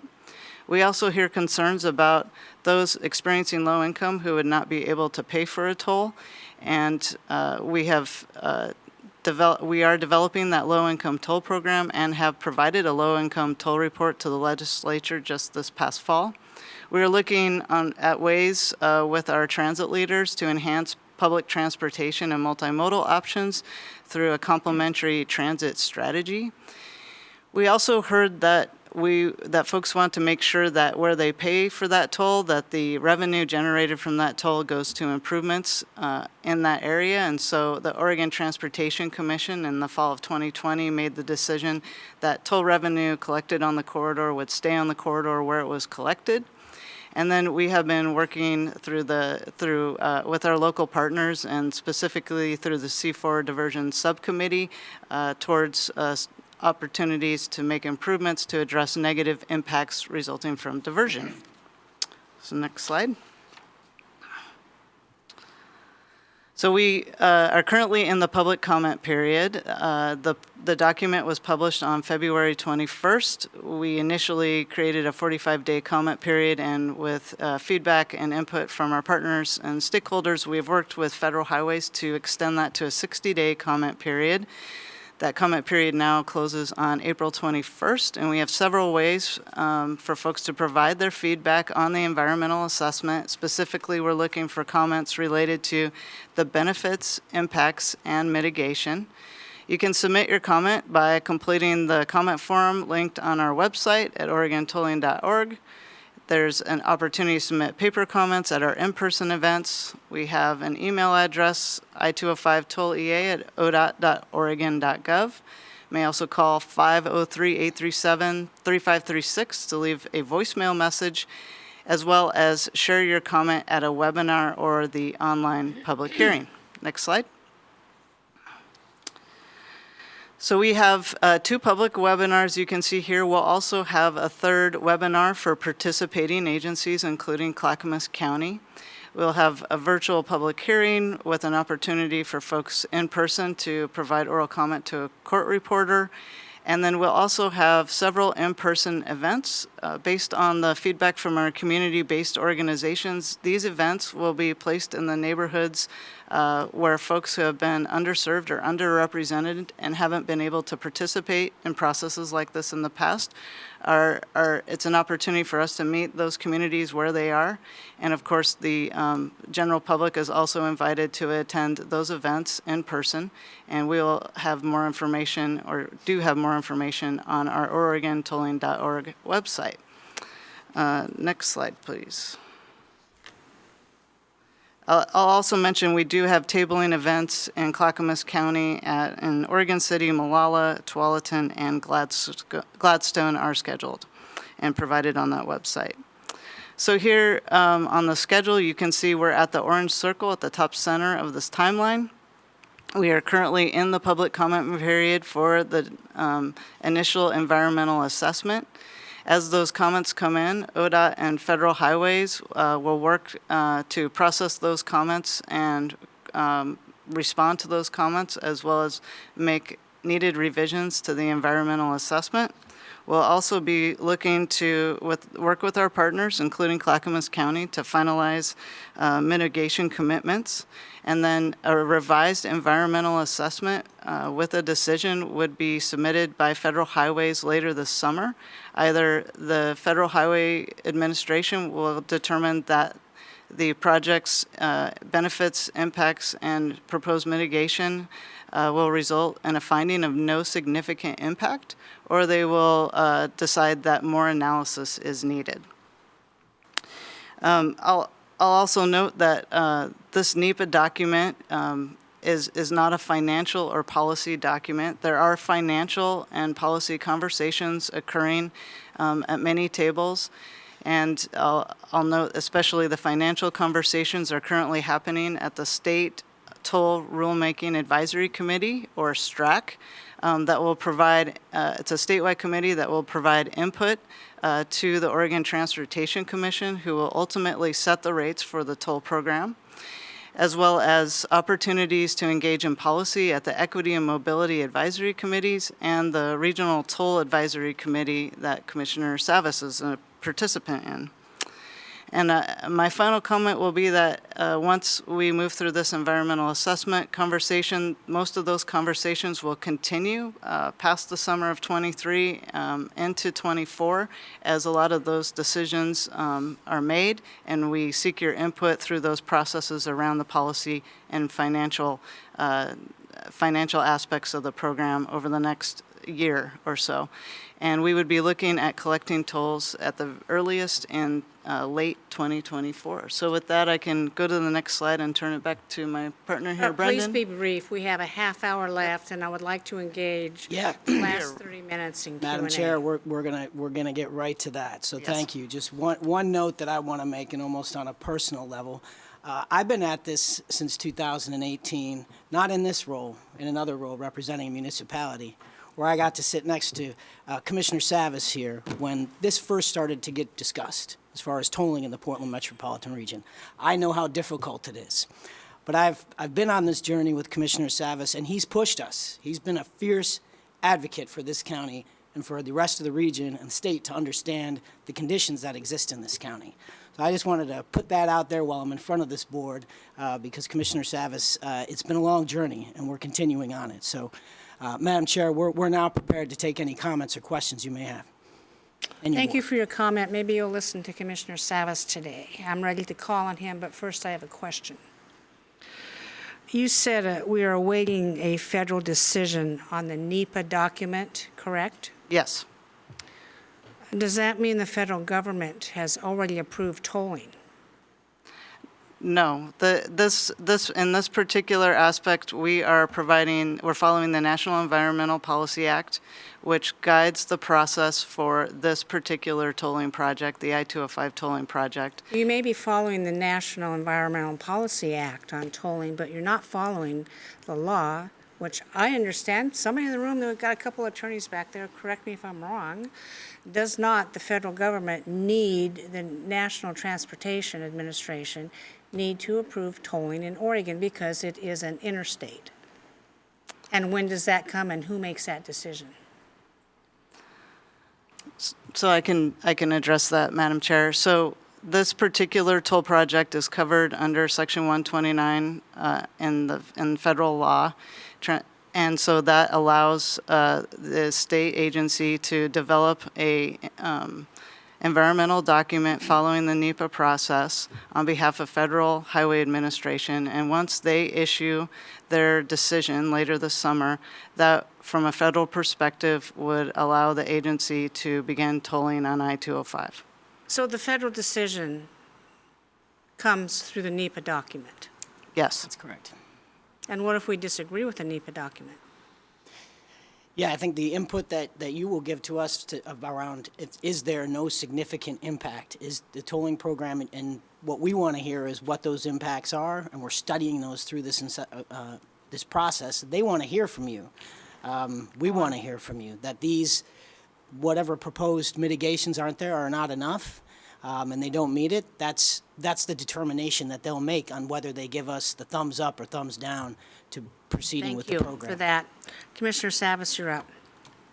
Yeah, it's been a long journey. Thank you, Brendan, for that. We did sit side by side, but we are on opposite sides of this issue at the correct. end. By the time the vote was done, we were on the opposite side, and I don't, maybe Commissioner Rogers had joined me in that no vote in the end for this program, but I always appreciate your professionalism and your diplomacy, and we've always, been very professional with one another. I hope to continue that today. So everything you hear today, please don't take it personal. We are trying to represent our constituents, and they have been very outspoken on this issue. The first thing I want to make it really, really clear, and I'm hearing this from a lot of people, even yesterday, couldn't even leave this room yesterday without being approached by someone on this very topic. And I think the theme that I'm hearing is people don't even understand what this document is when they read it, when they look at it. It's Greek to them. I know it's in English, but it's Greek to them. And as I read it, I have a lot of understanding of the acronyms, and granted, there's an acronyms in the beginning, there's some more definition in the back. It's not clear to people, and I don't see how anyone can actually understand that in 45 days or 60 days, even 90 days. But I ask you very clearly, very forthright, that you consider at least a 90 days of a comment period. I appreciate going from 45 to 60, but even us as versed in this, and I'm a layman. I'm not a professional staff person. It's going to take. Our staff are going to be stressed actually to really do a thorough reading of this. What I find about this is that, don't take this personal, I don't think ODOT has listened to us on this project and why we got behind this project. We got behind this project because of diversion. And I've stated all along that, granted congestion caused the diversion, and granted this project will ideally, without tolling, will solve diversion. I think a large part of it would be solved without the tolling. But what this study does, the fact that it's combined the tolling project with the construction project, it obscures the significant impact by joining them together. When I read your document, I can't discern what the impacts are of the project benefits, negatives, versus the impacts of tolling itself. You've joined them together and obscured the significant impact. I argue, and I made this point early on, you've heard me say this before, that you should have done your traffic studies with the improvements, physical improvements of the whole 7 mile stretch, and the physical improvements, and then studied the impacts of tolling. That would have shown the significant impacts. The fact that this does not presented any real solution for diversion on our local streets. And we're going to say that 2015 is the base year for your studies. By the way, it's 2015 to 27 is the study period or for the traffic analysis. What we're saying is that at its worst time is okay to go forward. We're not going to improve that the traffic accidents based on the 2015 levels are okay. That's the presumption as I read this. It's not okay. I have a lot to say. Go ahead, Paul. When I hear you all say, ODOT say in their messaging that we're going to use tolling to maintain our roads. Well, I think that's a reasonable thing. I think we can all wrap our brains around that. I think the public can understand that. But the same token is, we've also said, or ODOT has also said, that there's not enough money for maintenance, there's not enough money for these mitigation projects, there's actually, can't even generate enough money maybe to actually do all these projects. So therefore, it doesn't seem accurate or genuine to say that we're doing this for maintenance if there's not enough revenue to do that. And if there was, don't we as partners deserve that same split of gas tax share?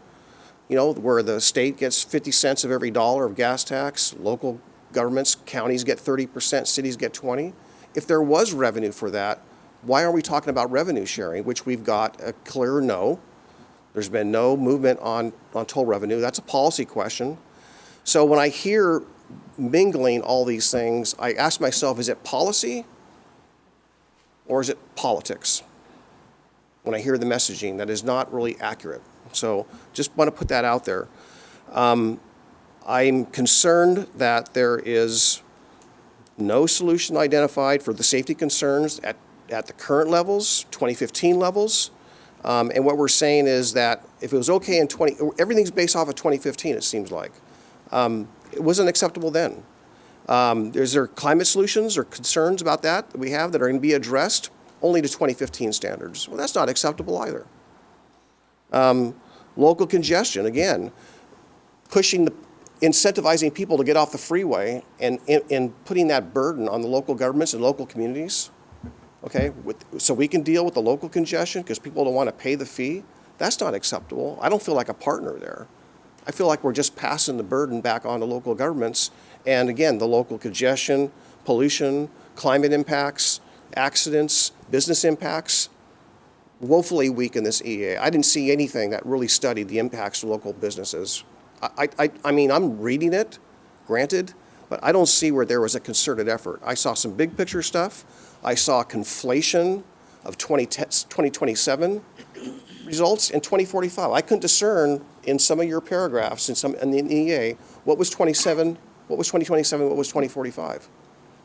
I couldn't discern, again, which one were benefits or not of the construction project versus the tolling project. They're commingled, they're mingled together, and it obscures the fact that there are significant impacts, and I argued that today. But again, I'm not done reading it. I'm not done studying it. ODOT has provided no solution for our diversion impacts. That was the reason we got behind this project.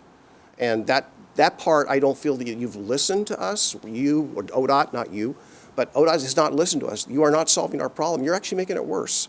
And not only that, it goes on in perpetuity. We had hope this project would sunset those impacts.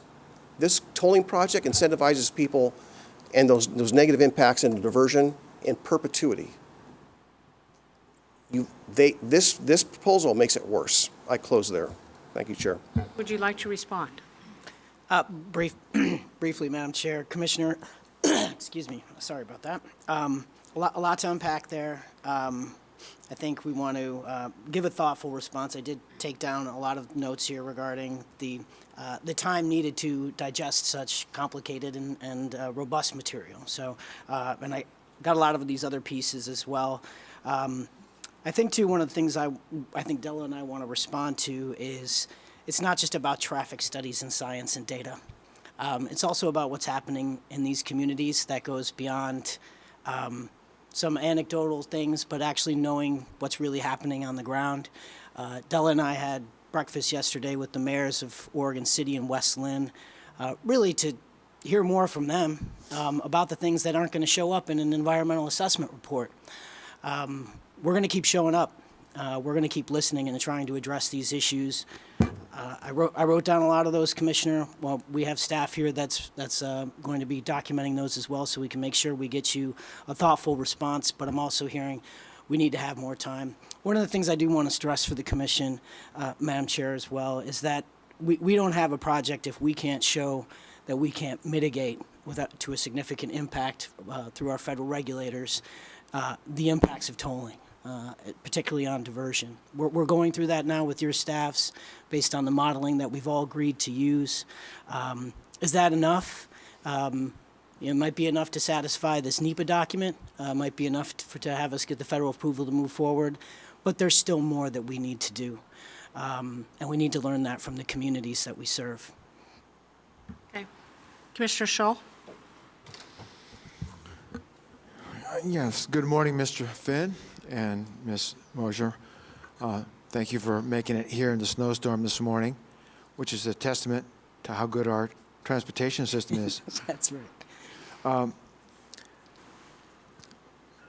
Even in light of reduced gas taxes, the biennial budget of the state of Oregon now is $112.8 billion.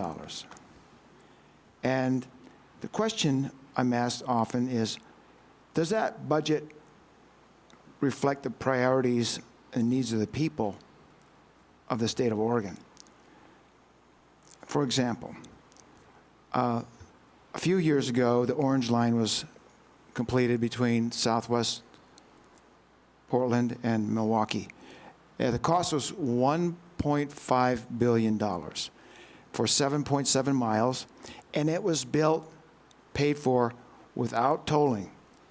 The 7-mile stretch of I-205 and the Abernathy Bridge improvement will cost the taxpayers $750 million, half price. Yet, it has, 100,000 trips across that stretch every day, much more than the Orange Line.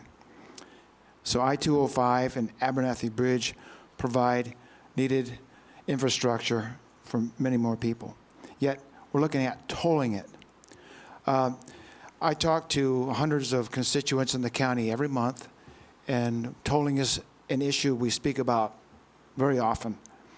And I have not heard one constituent support the idea of tolling. One of your slides on build, no build indicated what would happen if we didn't use tolling. Well, the people of the county reject the idea that we have to rely on tolling as the only means to produce the infrastructure that this county and the region need. Clackamas County is growing. We're still attractive. We need infrastructure, but we need to do it and pay for it in a way that does not negatively affect the businesses and our families. Now, one could argue that Oregon is the highest cost of living state, maybe only next to Hawaii these days. We're right up there. And tolling is another tax that affects business bottom line and affects the family at the end of the month. Many of our families are struggling already. And so we see this tax, this tolling tax, as something that is harmful to the livability of the county. The other thing I hear about very often is the inefficiency that people see in tolling. It's very expensive. We understand that there's a $100 million startup to get things going. There's questions about the potential high percentage of every tolling dollar going to pay for overhead and a relatively small amount left over for putting to concrete and steel projects. So another interesting thing, when we look at projects that ODOT, TriMet, Metro support, there's a new project for the 82nd Avenue High Capacity Transit Project, which you probably know about, which I'm on the committee. Currently, they're looking at $185 million to do that project, to enhance the articulated buses along that stretch. One would ask, well, that's a lot of money for a relatively small project. Yes, it's a high ridership line for TriMet, no doubt about that. But still, you know, it's going back to my first comment about budget priorities and where the money's being spent. Again, we need the Abernathy Bridge repaired. We need I-205 improved. We need to reduce congestion. But again, you have, Mr. Finn, Ms. Mosier, you have your responsibilities, and you're doing it today, okay? You're here to talk to us about this project. I have my responsibilities, and my number one responsibility is to protect the interests of the families and the businesses of Clackamas County, and we do not see tolling helping in that regard. Thank you, sir. Thank you, ma'am. Commissioner West is up, but I want to turn your attention to slide 14, and that is an urban mobility strategy map, and it has ODOT projects on it, and there's 4 of them highlighted in orange. I want to talk about Highway 217 for a moment. That's under construction, and it's been under construction for quite a while. But that's being completed without tolls, correct? And where's that money coming from? That was a named project in House Bill 2017 that was allocated by the legislature gas tax revenue for that project. Gas tax revenue, but you list it here as part of your tolling, if I'm understanding the map right, because, or is this just a list of the projects under consideration? Thank you for pointing that out, Madam Chair. Good point. And we'll probably have our graphics people work on this a little bit. Because it leads people to believe who don't understand the process that the tolls in I-205, of which you mentioned 2 gantry stations at Abernathy Bridge and Tualatin Bridge, are paying for Washington County's project. Because this is a presentation on tolling. And I do wonder if there isn't some backfill intended going on with this, because the Highway 217 project somehow took priority over the Clackamas County project, where we have 2 lanes of the interstate. These people, or the rest of them, have 3 lanes. So I do wonder if the tolls in Clackamas County, once our projects are complete, will be paying for funding in 2 other counties, mainly Multnomah County and Washington County. Yeah, well, I'll let, I'll let Della answer that one in a little bit more detail, but I know that that's, for this project, it's not the case. These tolls will pay for this project, and that's what they'll be budgeted for. I'm sorry, I could not hear that. Could you repeat that? Oh, yeah. Well, Della, why don't you talk about Section 129 and... Yeah, so the I-205 toll project is being moved forward through the NEPA process as a Section 129 project, which federally requires us to use the tolls that are collected to pay for the improvements on the project. So those tolls are restricted from a federal perspective, as well as from the Oregon Transportation Commission, who have set the policy that revenues collected on the corridor stay on the corridor. So there is not a plan for tolls collected at Abernathy or Tualatin River Bridge to be used on other corridors like 217 or other facilities. They would go to pay for these improvements. So can I rest assured then, if this was to go through, that once the projects on I-205 are paid for, the tolling gantries would be removed and tolling would stop? That remains to be seen. The Oregon Transportation Commission is the toll rate authority for the state. At the time that the project was paid for, there would be a public process to work with that group and provide input to see how those rates may change or be sunsetted or continue at a potentially lower rate to match in with the future regional tolling project potentially. So that would be determined in the future. Yeah, and I would just add on that, Madam Chair, that while I'm not the financial planner amongst the group, I do know that the bonding capacity that we're seeking to have this project is looking at 25 to 30-year bonds. Commissioner West. Thank you, Chair. What's the average cost of a working family that has to travel through these gantries daily?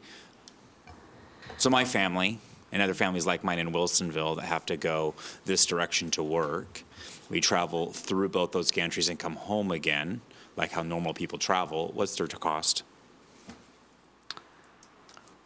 What's their daily cost, the average daily cost for somebody to travel through those 2 gantries on the Tualatin River and Abernathy?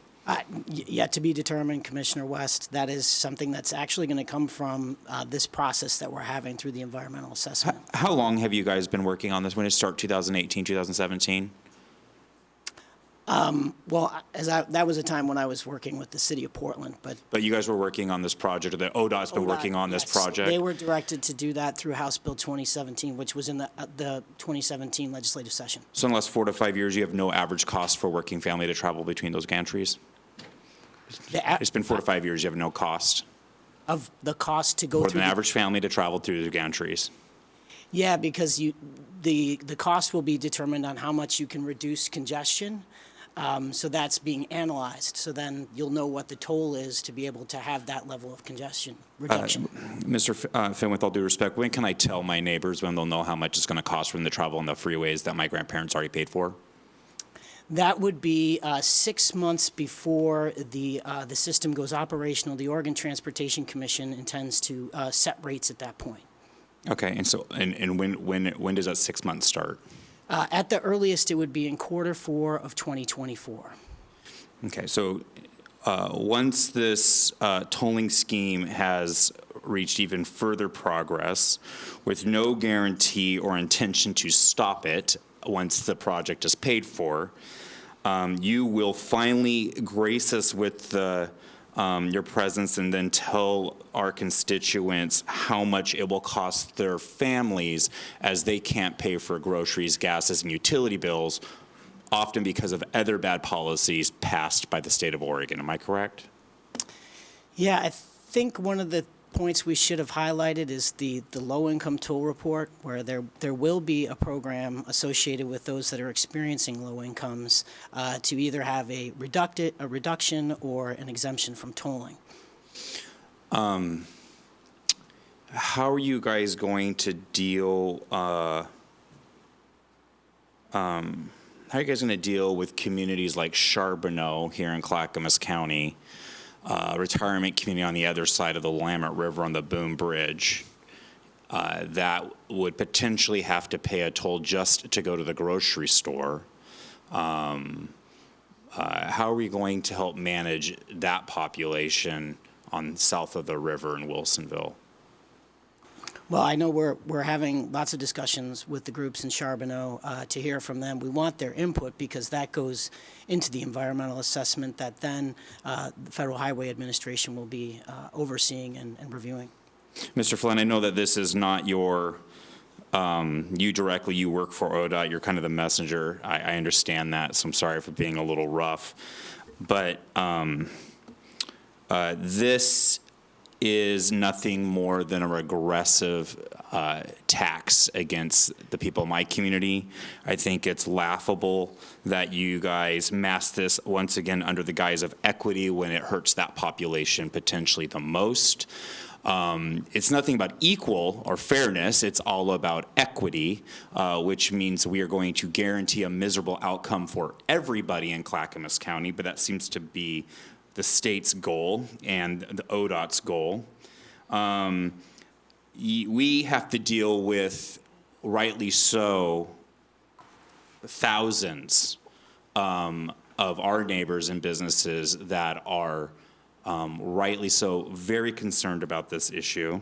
I hope to God that the legislature shows a spine to fix this and refers this to the voters. And before you do something so damaging to our community, we have a better voice in it than just a bureaucratic email website or a couple meetings somewhere scattered throughout the region. Not good enough. ODOT has not been good enough in mitigating these issues and the concerns. I know that you're here trying to do that today, and you are the messenger, but I am upset with how Clackamas County and the rest of the region has been treated. This is a giant overreach, an overstep, and is harmful. And I know that this county has every intention in pushing back against ODOT's overreach and the state's overreach. And I hope the voters wake up and hold the politicians accountable who voted for this boondoggle in 2017 and in House Bill 3055. Thank you. Commissioner Savas. Yeah, just real quickly, knowing we're almost out of time. Brendan, I may have misheard you, but I just want to just say that we at Clackamas County did not okay or approve the modeling, and the points that I made about issues around that, starts separating all of that, I've made very clear many times. And so I do recall there's one accommodation you did make, or not you, but again, ODOT made, and that was including Canby in that analysis. That wasn't done initially, but it's been proven that there are impacts all the way out to Canby and beyond. So if I understand right, $2.20 was what was modeled on, right? As I understand, that was the modeling. And so a person going through at peak hour at $2.20 being modeled is $176 round trip per month based on 20 working days at peak period. And if some people, like I know, want to go there and drop their kids off and go through that corridor twice, it'll be twice that, $350, $400 a year for that trip, or a month for that trip. Yeah, that's a monthly number. Is that per car? That's Per just car, per household, depending on the travel habits? $2.20 per gate, 2 gates. You know, so you go through the corridor once, that's $4.40. You come back, that's another $4.40. If you make 2 trips per day, then 2 round trips per day, then you can double that again. So that was what it was modeled on. And I think staff's correct, ODOT staff are correct. They don't know exactly what the number's going to be. It hasn't been decided, but that's what it was modeled on.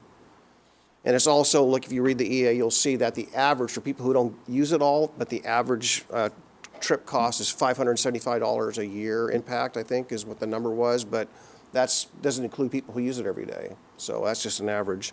But Commissioner West did raise something I forgot. I had a constituent ask me this question multiple times, but even recently, that when you guys came here today, he would like, I'm going to ask this question on the community's behalf. How or why was 217 and 26, or Washington County essentially, given a pass on tolling? Why are not they included in this program? Well, I was not there for the deliberations around House Bill 2017. Because I was working for a municipality at the time, so I can't answer that question. The only ones are those who were in the room who made those decisions. In 405 and 26. Rose Quarter. And, Rose Quarter. yeah, 405, 84, and 26, and 217 are all excluded from this tolling program, correct? And you remember, we had a robust discussion about that, and you remember OTC Commissioner O'Halloran at the time, who was an executive at Nike, said we need to look at the entire region.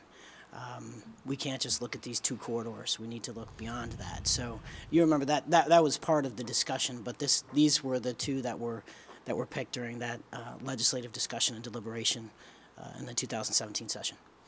Yeah, one of the other thing for the benefit of my colleagues on the dais here today is that I appreciate the history, by the way. You know, with 2016, the governor going on the tour around the state, you know, finding out what was on top of mind. During that time, JPAC had a subcommittee, finance subcommittee, which I sat on, and we looked at some of these larger projects, the three bottlenecks, of course, and how we would suggest or want to see how those would be funded. So we did all that work for well over a year of work. Tolling was not on any of those discussions, but that was sprung on us in the end in 2017 prior to sine die. That was a surprise to all of us. So I just want to just point that out in that little bit of history that we were asked at JPAC, and then even some of us during the legislative session were asked to give us what you all agree on for projects, which came out of that came the 3 bottlenecks, but we did not ask for tolling. And it just seems unfair for Clackamas County to be first, or potentially the only county to be told, frankly, if RMPP and all the other things we haven't talked about here today don't materialize. We could be the only ones to be told. That doesn't sit well with people. I don't know why we're being targeted here, and yet the corridor with the least amount of transit and no path to transit in the region. That's right. Hands down, no solution, no transit.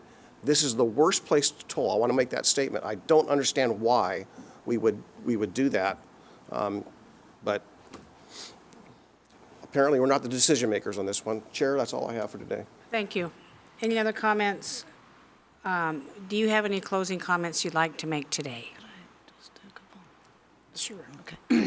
I have one as well. Okay. Just a couple things I want to reiterate. Our public comment period for the environmental assessment closes April 21st, and we do appreciate the comments that we've heard here today.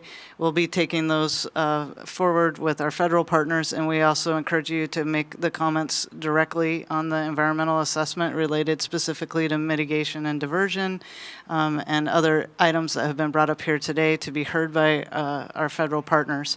I'll also point out, again, regarding the financial process, that's separate from the environmental assessment, And to you, Commissioner West, will be opportunities to provide public input on the actual toll rates through the statewide toll rulemaking advisory committee, and we encourage you to track those meetings and provide your input as they make recommendations to the Oregon Transportation Commission, which will be another opportunity to provide your input prior to those rates being set. So just a couple logistical things wanted to get on the record and turn it to Brendan. Commissioner West?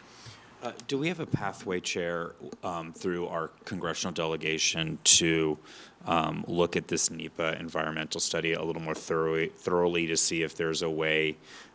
Commissioner West, the pathway is staff is going to be doing an analysis, and then Oh, once that's the NEPA. analysis comes back, we'll bring it before the board, and then we will decide what to do with the analysis. Okay, perfect. Thank you. Thank you. Any further comments? In closing, Madam Chair, Commissioners, thank you for having us here this morning.